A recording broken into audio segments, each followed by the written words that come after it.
As part of our efforts to strengthen the humanitarian sector, in 2024, our Anticipatory Action Accelerator will be helping to develop new tools and services that contribute to the growing body of work to help make the system better able to predict and respond to humanitarian crises before their impact on communities.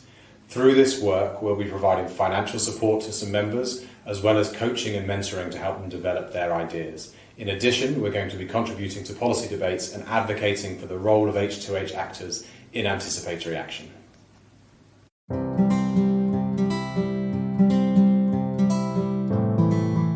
For this project, Humanitarian OpenStreetMap team, or HOT, is going to improve geospatial datasets, open spatial datasets that are the most important when a disaster hits. So when something happens, in order to get aid to the people in need, you need to know two things, a lot of things, but two of the most important things are how to get to those areas, so by roads, and where they are, where the populated centers are, so populated place names. And right now there's a lot of different data sources for that. There's OpenStreetMap, there's OCHA, there's some other data sets, and people don't have the time when they're compiling a map to respond to know what data is the best source. So through this project, we're going to develop resources to help people identify that and improve how we provide data from OpenStreetMap and other sources to better fit the use case, especially with localization, better translating data into different place names so you can change the language of what you're looking at. And we're also looking into some pilots in 4 countries, Mozambique, South Sudan, Ethiopia, and Somalia, to improve the data to see if we're actually if our assumptions are correct on what is useful. So Clear Global is going to be looking at language data in anticipatory action.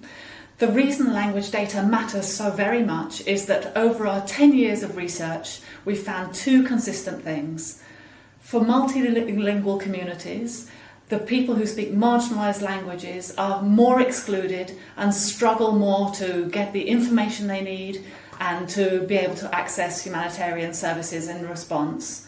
And humanitarian organisations consistently fail to understand how multilingual the communities are that they're serving because they themselves can't access the data about what languages are spoken and where. We hope to solve this by providing language use data for the humanitarian world so that responders can identify how this might be overlaying and compounding vulnerability for people and making it more difficult for people to get the information that they need, and so that they can then use that language data to be able to use the right languages to create the messages that people can understand and to listen to them using the languages they speak. I'm working for Ground Truth Solutions. We are an international NGO and we are specialized on collecting community perception and advocating on the use of this information. We will start an AA program. The objective of this program is to ensure that community perception and community priorities are guiding the design and the implementation of AA program. And to reach this objective, we'll develop a tool that can be used to collect data on community preferences, priority, and to ensure that all the action implemented by AA actors are relevant and accountable to the people. Conflict is a primary cause of global food insecurity. Agricultural land is razed, greenhouses and bakeries are bombed, and civilians are cut off from humanitarian aid. Anticipatory action could help address this by allowing resources to be allocated more efficiently and civilians to have the worst impacts mitigated. But conflict is also unpredictable, which makes anticipatory action difficult. That is why at Insecurity Insight we are seeking to put an anticipatory action lens not on predicting conflict, but rather on seeking to understand the anticipated consequences of incidents of food-related violence, such as the destruction of bakeries. Through doing this, we believe that we can better understand and allow humanitarian actors to respond to these crises before the worst consequences materialise for civilians.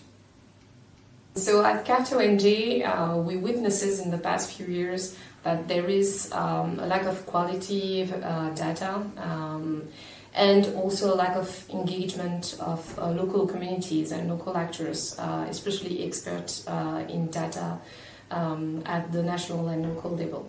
And so it's really key for anticipatory action to work to have qualitative data and data of quality. And for that, we have a project that we really think it could be useful for the whole sector and especially for local communities and national actors.